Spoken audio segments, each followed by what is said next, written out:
Welcome to TrekTrav. I am Trav. This is Star Trek Voyager, Season 1, Episode 7, Eye of the Needle.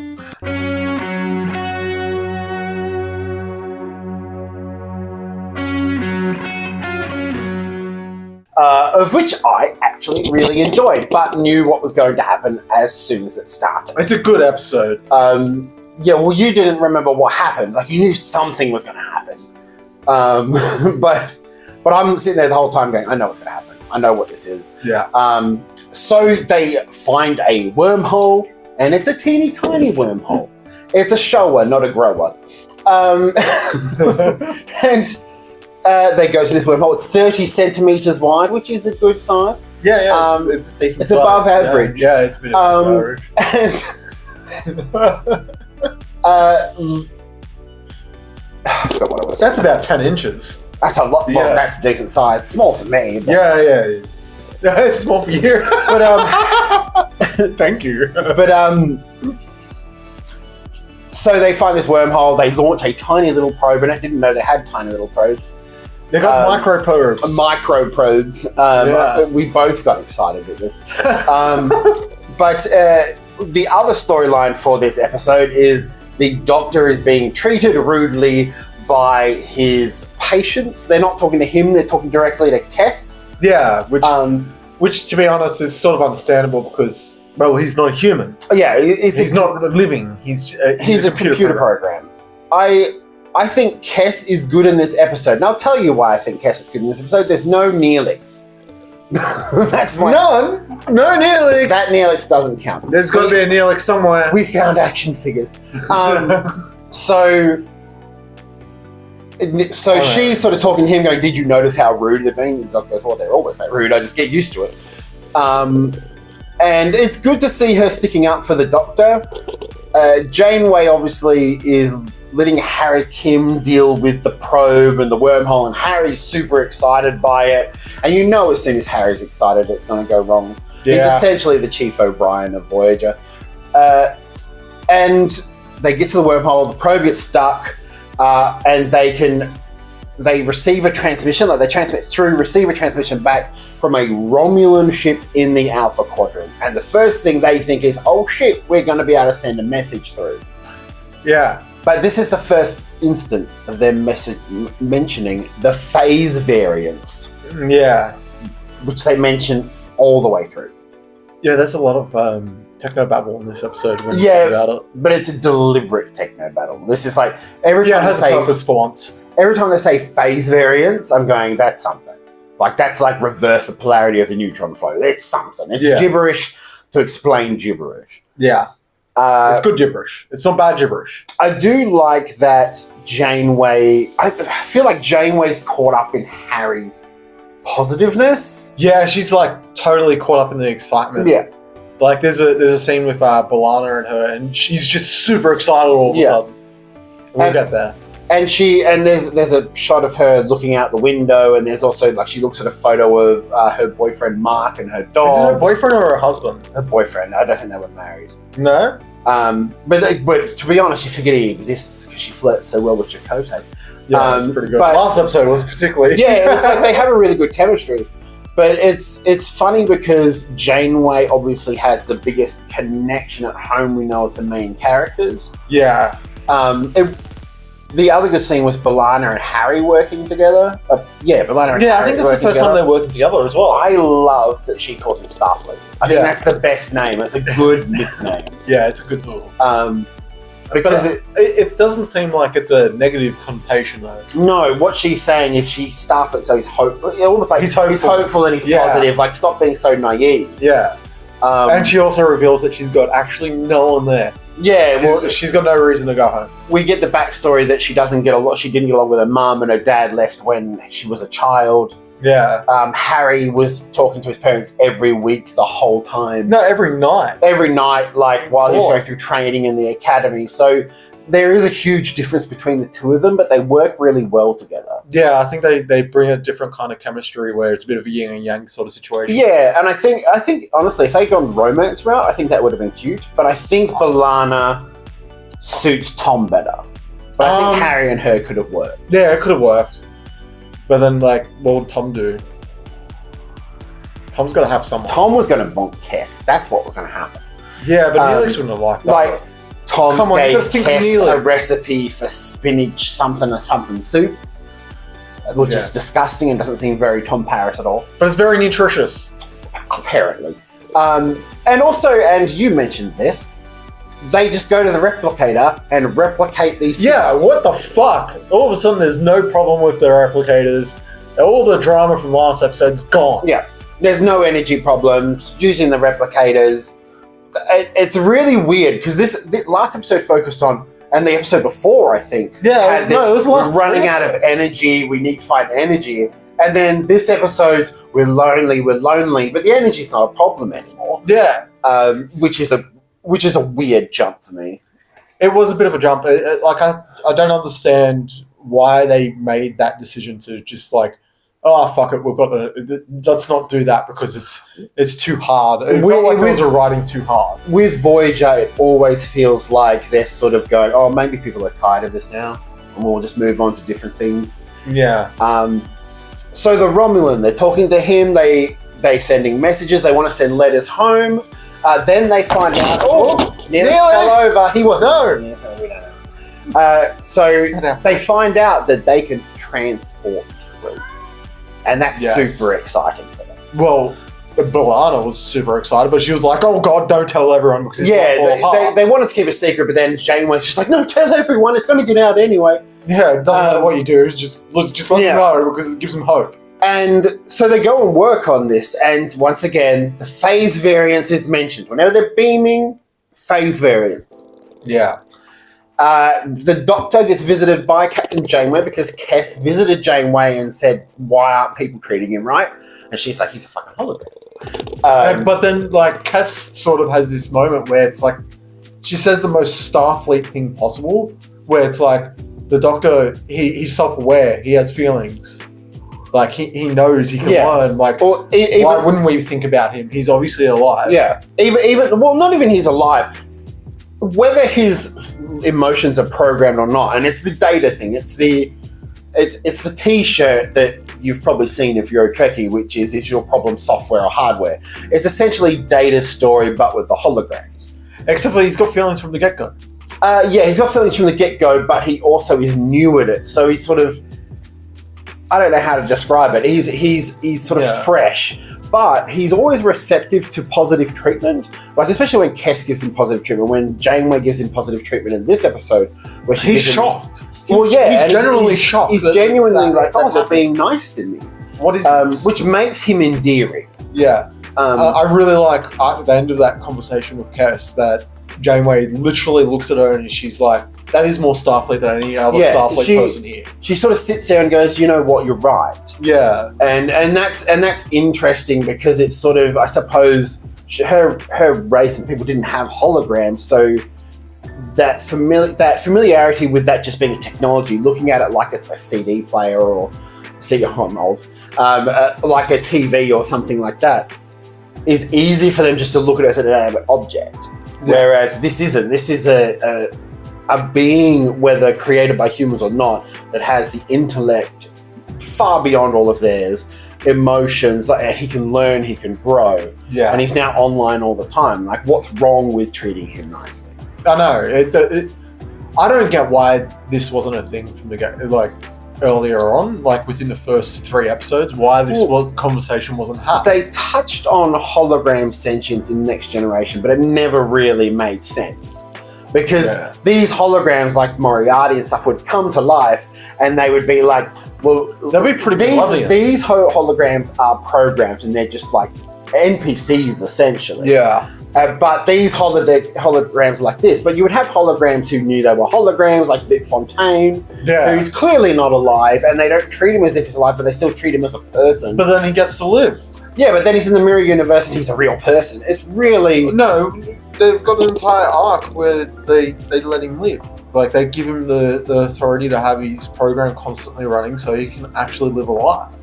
No, they keep it running because of the Dominion War, so people have a place to go. No. It's a deal with I forgot forgot his name. Cisco. No, Quark's nephew.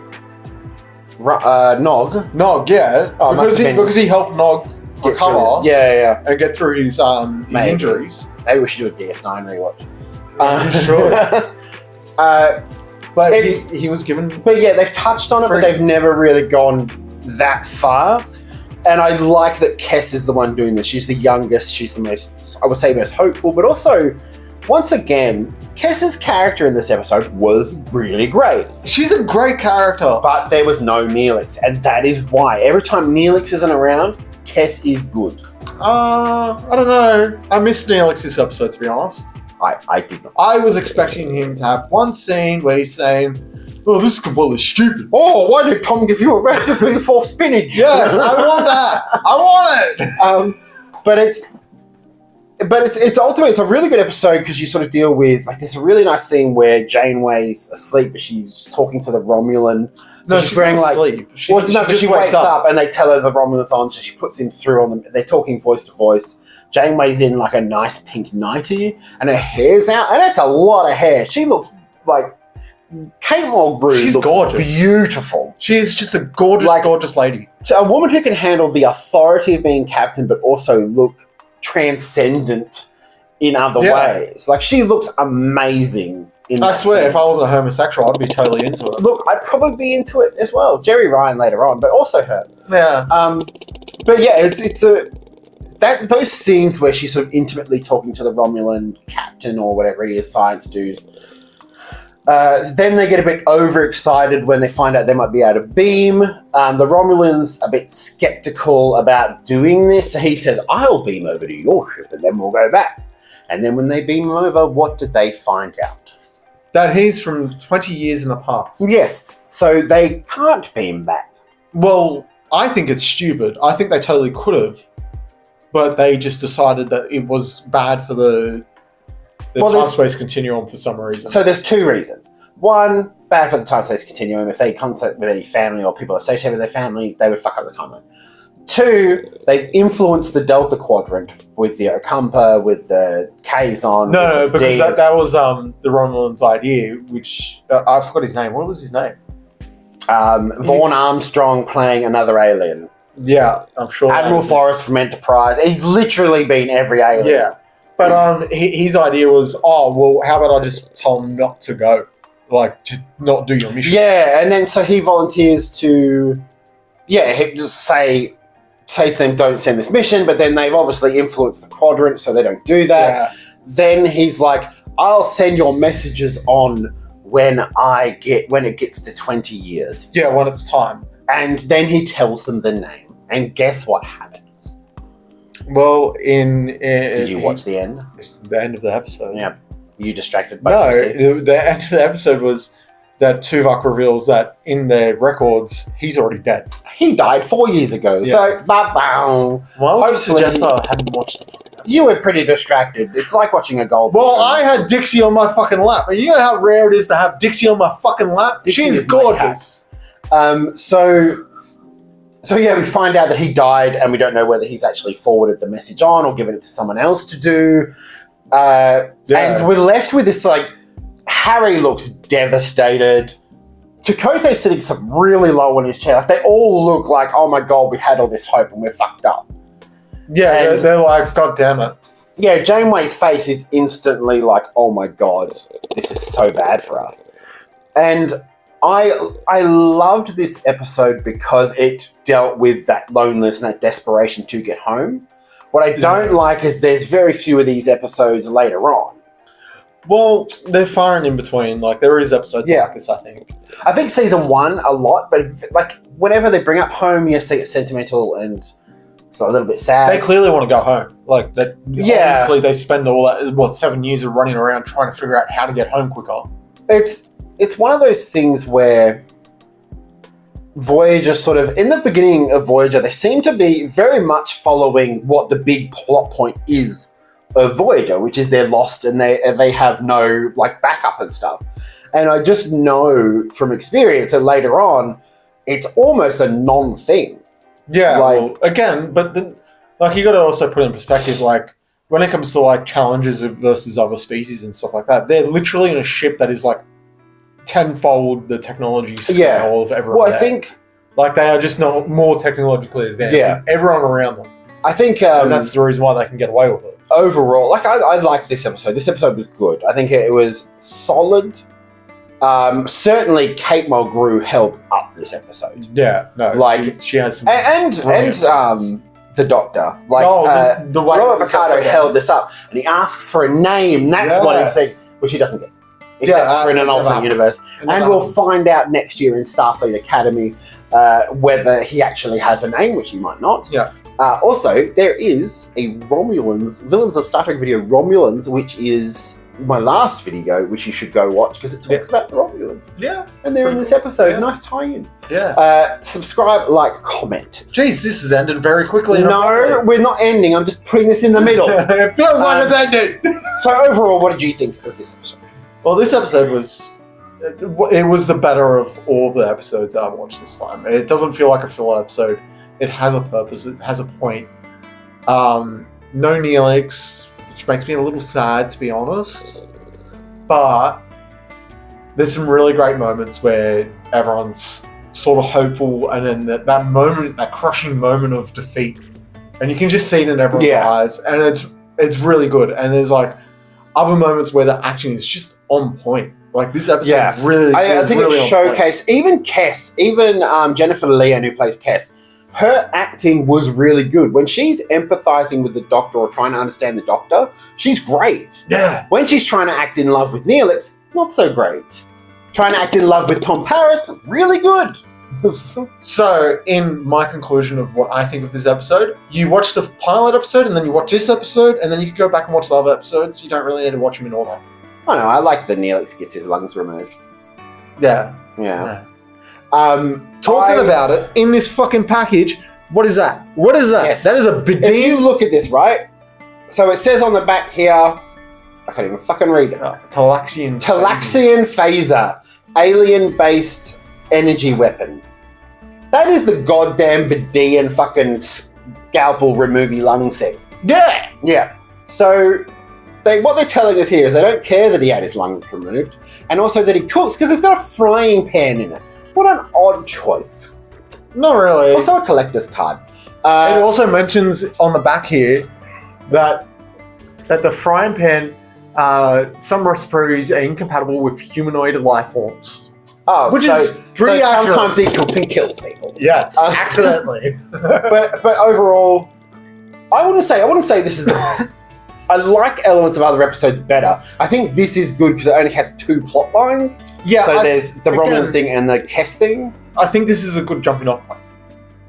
I think I don't think you can skip pretty much everything to this level. Yeah. To this episode, but I do enjoy there's elements of the other episodes I like. Yeah, I feel like that's the thing with this episode because it kind of does feel a bit out of place. Like, let's just be real about it. It feels a little out of place. It feels. No, well, see, you couldn't do it earlier in the season. You could do it maybe 2 episodes earlier, and that's about it. Yeah, you couldn't do it earlier because you don't want them to find their way home straight away. At the same time, you couldn't do it later because then people are sort of like, okay, they're on this journey. But I'm pretty sure they do like episodes like this over and over. Oh no, it repeats. This idea when we get to Q episodes, then we'll be talking a lot about this. Yeah. But I'm yes, excited for do you this. have anything to say about this episode? Anything else?